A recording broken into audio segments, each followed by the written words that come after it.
enforcers of law who are tasked with maintaining public order, protecting individuals and property, and preventing and investigating crimes. That is what being a police officer means, or at least that's what they are trying to do.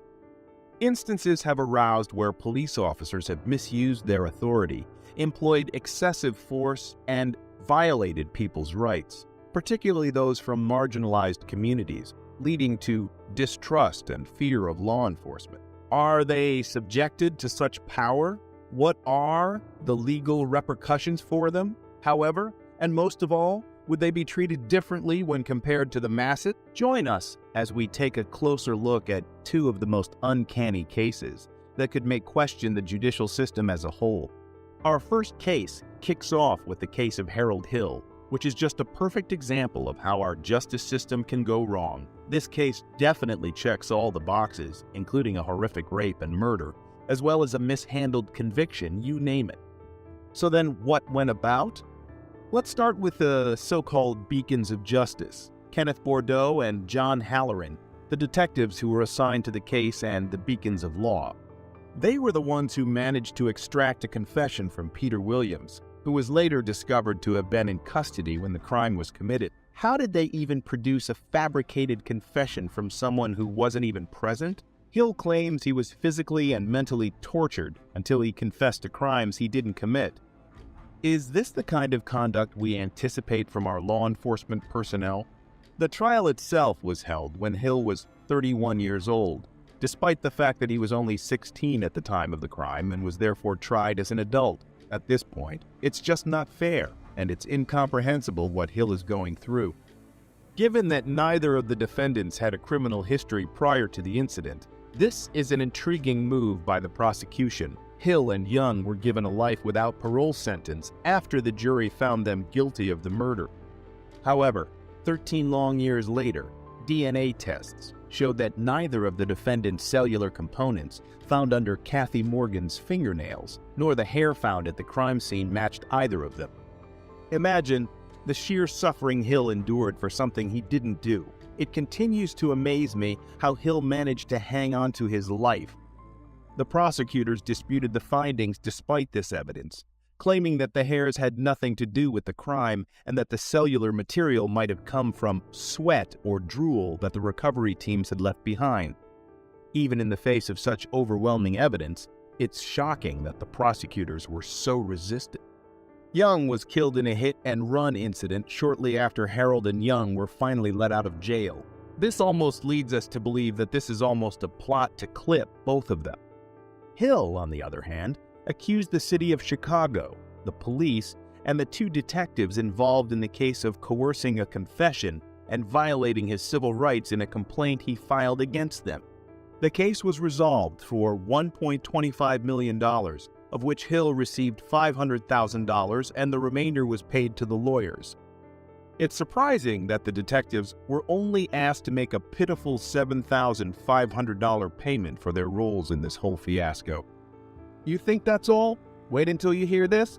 It should be noted that Hill is currently serving a 27-year sentence after being found guilty once more of an unrelated charge of armed robbery. In spite of this, it is obvious that Harold Hill was let down by the legal system in the past. This case emphasizes the need for justice system reform to prevent erroneous convictions and make sure that those who abuse their power are held accountable. Starting with the investigation and continuing through the trial and conviction, the Harold Hill case is a tragedy of errors. Hill was wrongfully detained for 13 years, and because the system made him a criminal, he was never given the opportunity to adapt to life outside of prison. He was completely screwed over by the system, and the police only received $7,500 each. When police officers commit acts like the ones they did, they should be imprisoned for a minimum of the same amount of time as the victims they imprisoned. Up next, we have an oddball in the form of Sergeant Mario Cardona versus Daniel Garza. After being thrown and pinned to the ground, Daniel Garza was rendered helpless. Officer Mario Cardona, a longtime friend of Garza's, was on the verge of breaking his wrist.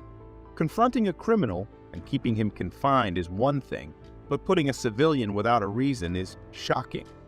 Garza recalled, I was trying to be a man and trying to hold in the pain, but man, that wrist lock hurts. He's just bending it and bending it. But why did Cardona go so far as to nearly break his wrist? His actions were apparently driven by rage toward Garza, whom he accuses of attempting to kidnap his stepdaughter. But are cops subjected to such an authority in the first place? It appears that the two men had a long history together because Garza had once dated Naomi Villanueva, the stepdaughter of Cardona. Villanueva left her parents' home to live with a friend because the relationship had reached its breaking point. However, Villanueva was allegedly taken from her friend's home in May 2015 by Garza without her consent and brought to her parents' residence in Whittier, where Cardona lived across the street. Garza was performing pilates in his garden when Cardona saw him and told him to go to the street. Cardona started his assault as soon as Garza sat down. Garza claimed that he was not the aggressor, and a neighbor who saw the incident attested to Garza's innocence. As soon as they arrived on the scene, the sheriff's deputies saw redness on Garza's face, bruises and abrasions on his knees, and redness on his wrist. After Garza complained about Cardona, the city of Los Angeles, Chief Beck, and Cardona were named as defendants in a federal lawsuit. Garza claimed that he had been the victim of a false arrest, an arbitrary search and seizure, overuse of force, an assault and battery, negligence, and intentional infliction of emotional distress. The trial also featured a video of the incident captured by one of Garza's neighbors. They had made up a story of what had happened to make him look like a hero, and me look like a criminal, Daniel Garza. The hearing was presided over by U.S. District Judge Stephen V. Wilson, who heard former Deputy City Attorney Michael Amarian speak in defense of the city. Cardona was found to have acted maliciously as an off-duty officer by the jury, and on June 26, 2017, he was ordered to pay Garza $210,000 in damages. In addition, the court added $664,000 in attorney's fees and $26,000 in post-trial costs. The city of L.A. refused to take responsibility for Cardona's actions and even refused to indemnify the officer, forcing him to pay for the charges out of his pocket. Jim DeSimone, Garza's attorney, claims, "This is the problem with the LAPD. This is why people are out on the street." The incident serves as an example of how police can abuse people and get away with it. In this instance, however, Garza was able to confront the authorities who had infringed upon his rights and prevail in his lawsuit against Cardona. It is clear that police officers cannot get away with using excessive force against citizens after the jury found Cardona guilty of malice. It is important to note that this case also emphasizes how crucial it is for citizens to be aware of their rights and to speak out against law enforcement when they believe those rights have been violated. Garza's decision to accuse Cardona of using excessive force and file a complaint against him demonstrates that people can take legal action to stop police brutality. What do you think of these cases? Which do you think is most unfair? Sound off in the comments below and make sure to let us know if we missed out on anything. While you are at it, make sure to hit that subscribe and leave a like to never miss an update from us. Thanks for watching. On March 28, 2022, officers from the Sunrise Police Department were dispatched in response to multiple 911 calls. The calls claimed that Wyatt Yeager, a TikTok user better recognized as Icy Wyatt, had exhibited reckless driving behavior and assaulted another driver with a pistol in a Chick-fil-A parking lot. Subsequent events were recorded by the officers' body cameras. To get back in the car, stop blocking traffic. You literally was at someone else's car, talking to them, banging on their window. I think they called too. Yeah, woman in the car, like beating on the window. I was like, come on, man, get back in the car, go about your day. He goes, oh, fuck you, this and that, I got a gun, all this. I'm like, okay, whatever. He cuts us off right here. Okay, right. Threw the drink at me, so I got out of the truck, obviously. Once I got out, he walks back into his car, he grabs his gun, points it at me. While the officers were in the process of interviewing the individuals who had reported the incident, Mr. Yeager himself dialed 911 to provide his perspective on the situation. He recounted the events. The officers subsequently acquired Mr. Yeager's contact information and requested a meeting with him. Like that crazy. While the officers questioned the alleged victims, Mr. Yeager also called 911 about the situation. I just pulled over because somebody tried to kill me in the car. Okay, tell me exactly what happened. This truck came up and tried to cut me off. So I pulled over to the next lane, and again, he's trying to swerve into my lane and tries to hit the car. So I stopped the vehicle, and he gets right in front of me. They stopped the car right in front of me, dead stop, so that I almost hit them. And they get out of the car like they're ready to fight. And then I had 4 guys jump out the car and say, Did they hurt you, sir? They did not hurt me because I had a gun. No. Okay, and did you put the gun back in the case, or you still have it in your hand? I just opened the glove box and I said, do you guys really want to with me right now? However, Mr. Yeager declined to meet unless he had legal representation present. Eventually, the officers located Mr. Yeager as he was departing from his residence. Approaching the scene with their firearms drawn, they instructed him put the car in park. Mr. Yeager asserted that during his arrest, the officers neglected to inform him of his Miranda rights. Put the car in park. Let's go. Put it in park. All right. Put both your hands out the window. Put your hands out the window. I don't know who I am. Nope. Get out of the car. Keep your hands up. I can't take your seatbelt off. Take your seatbelt off and get out of the car. Do it now. Lay down on the ground. I know my rights. Get on the ground. Get on the ground. You're gonna get tased. Get on the ground. You're gonna get tased. Get on the ground. Get on the ground. In his defense, Mr. Yeager argued that the officers were not authorized to seize his phone. He further maintained that they would require video evidence to substantiate his arrest, as he possessed multiple witnesses who would vouch for his version of events. Mr. Yeager's girlfriend, Mazing Usher, who is also recognized by the online alias More Amazing, asserted that Mr. Yeager's action of pistol whipping the other driver was undertaken as an act of self-defense against an imminent attack, given the situation at hand. Situation that nobody helped him with. I guess he called someone. Yeah, he called 911 and then he went all the way back here instead of meeting with us. Yes, he came home after being attacked by 2 hillbilly crazy people in a truck. But he pistol whipped them over the top of their head. Because they attacked him. On March 31st, 2022, Mr. Yeager posted on Twitter alleging that the Sunrise County Police and Broward County Ambulance had ambushed him in his neighborhood. He claimed they arrived at his house after he had sought help for a road rage incident earlier that day using force at gunpoint. He also stated he didn't assault a police officer, but that his phone was forcibly taken from him, leading to accusations of battery. Well, if they got pistol whipped with a gun, then they're victims. Okay. Yes, we are going to... And he's a victim of being attacked while driving. They were speeding in front of him. So you guys not aware of the whole story? We heard that there was some kind of a road rage incident that started it, but... I was aware that multiple people hung up on his call when trying to call for assistance from these crazy drivers. Calls I called him myself, actually. Oh yeah, we heard you on the phone trying to find his home to just show up. Wonderful. Well, to talk to him about what happened. Okay. So I'll just follow you guys and see you there. Thank you. Mr. Yeager shared TikTok videos about the incident, but his account has been removed since. In an overall assessment of the Sunrise officers' actions, they receive a C+ grade. While some officers acted professionally, others engaged in antagonistic dialogue. Excessive force was used in some instances, causing injuries to Mr. Yeager. The motivations behind some actions seemed retaliatory due to his conduct. The officers also failed to administer Miranda warnings before questioning Mr. Yeager, potentially affecting the admissibility of his statements in court. On the other hand, Mr. Yeager is criticized for his disrespectful behavior during the encounter and for not utilizing his right to remain silent. While video evidence of the alleged altercation is lacking, footage showed Mr. Yeager driving recklessly. Despite his changing statements and delayed 911 calls, there may be some merit to the allegations against him in the road rage incident, given various factors. Now here's the next investigation. On July 16, 2019, Deborah Hamill, a 65-year-old grandmother, was stopped by Officer Massini from the Cashin Police Department. The reason for the stop was a broken taillight on her truck while she was driving in Cashin, Oklahoma. The subsequent exchange between them is recorded by Officer Massini's body camera. After Ms. Hamill declined to exit the vehicle, Officer Massini proceeded to remove her forcefully, resulting in her being thrown to the ground. He then made an attempt to handcuff her. However, Ms. Hamill resisted by refusing to place her hands behind her back and kicking Officer Massini. How long ago has it been like that? Probably about 6 months. Oh, okay. Well, you've had plenty of time to get it fixed. I've driven it up here a lot. Live here in town?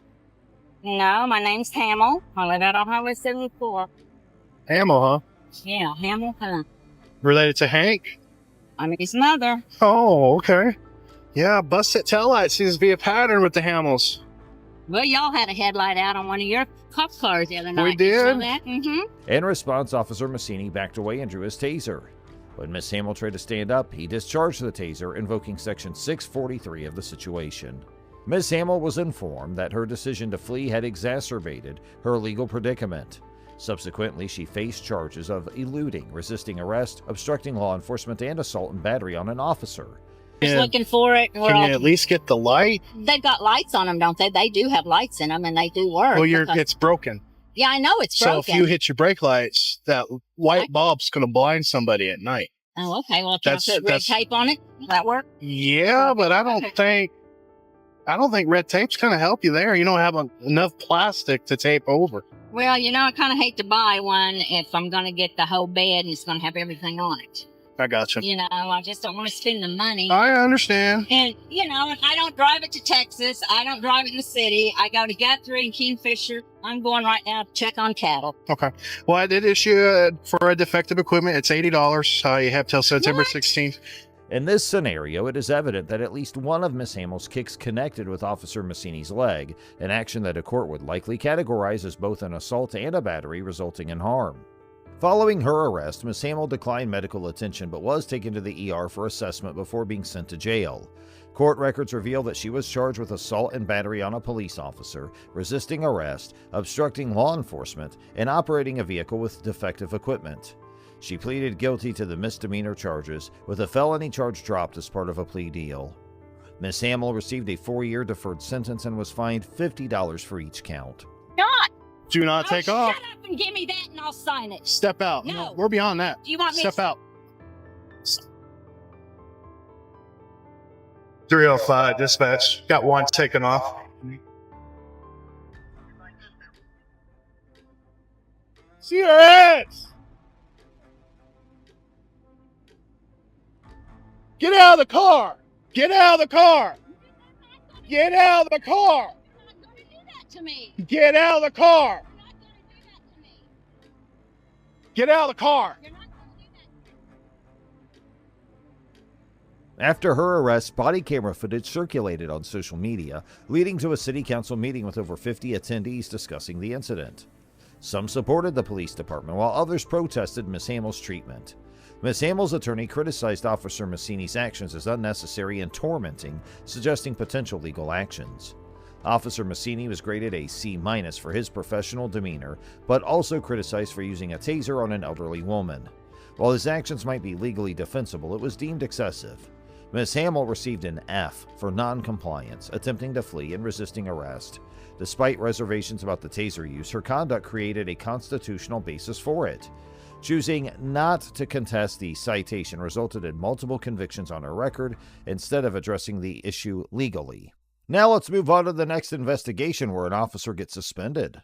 Star EMS, taser deployed, one female, custody. Why didn't you just sign a ticket? Because I felt like you would be clear with me, because I have been in town forever with this thing. I've been on go through and get a damn thing quarter.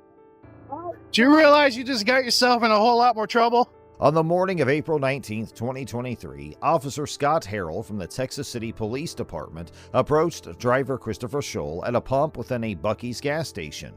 Officer Harrell alleged that Scholl had swiftly maneuvered through parking spaces, prompting a white truck to abruptly brake in order to avert a potential collision. The ensuing exchange between the two was recorded by Officer Harrell's body camera. Officer Harrell remarked that if he had not already exhausted his supply of tickets, he would issue Mr. Shaw a citation for disregarding a traffic control device. This statement was made despite the fact that the reported infraction took place on private property. The reason why you felt you needed to come through the parking lot like that? I didn't think I did anything wrong. I just came over to get gas. You were speeding and you cut through parking spaces. You know you can't do that. I didn't think I was doing anything, man. You all looked I around. was coming to get gas. Yeah. Oh, are we gonna go back and forth, or are you just gonna? You asked me a question. You want me to answer it or not? I'm not. If anything, I thought I was going even slower than normal. No, sir. Because normally people don't even park where you park. And that's the direct path to the gas pumps. You almost hit that car that was turning right there. I was watching, man. As I soon didn't as you almost cut hit in front of me anybody. like that, I was like Okay. looking and I watched it happen. So I come here every day. There's almost never, ever anybody. So, yeah, I go through there because it's the straight path. On April 19, 2023, Officer Scott Harrell of the Texas City Police Department approached Christopher Scholl at a Buc-ee's gas station, accusing him of driving recklessly through parking spaces, causing another vehicle to brake suddenly. After being cited and released, Scholl obtained body camera footage and posted it on his YouTube channel, which gained traction on other platforms. In response to public backlash, Texas City Police Chief Joe Stanton announced an internal investigation by the Office of Professional Standards into Harrell's conduct with the potential for criminal charges. Every day when I come through. okay, look, I'm not gonna write you tickets, but the only reason I'm not writing you tickets is because I'm out of tickets right now. Okay, otherwise you would be receiving a citation. For what? Would be the citation? I'm just curious. Just regarding traffic control device. On private property? Yes. Okay. You still can't do that. Harrell was placed on administrative duties during the inquiry.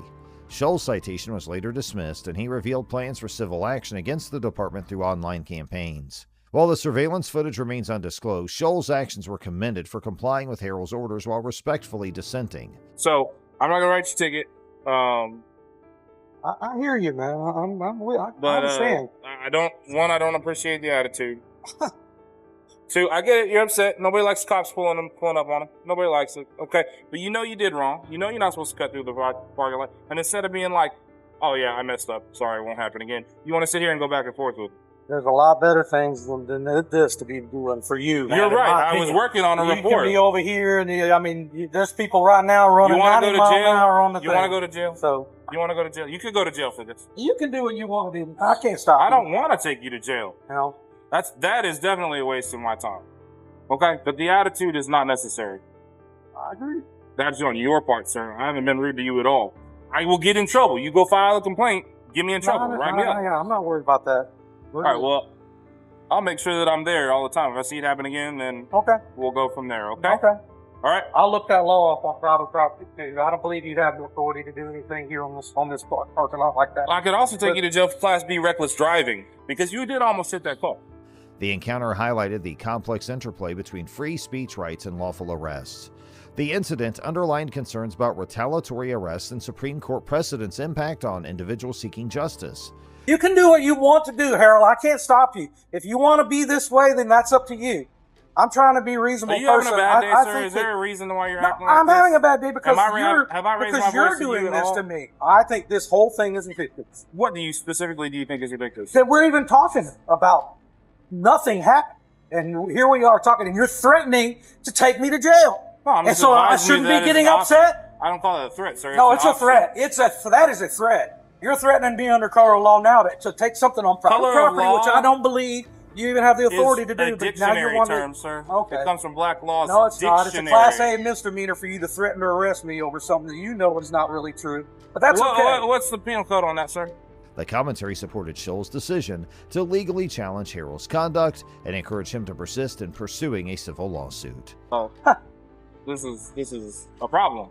How is it a problem? I How feel is like this you're a going problem? to continue to commit these behaviors that are unsafe and put people at risk.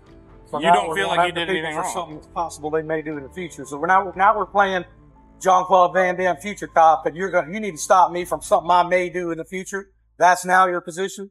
What is the law designed to do, sir?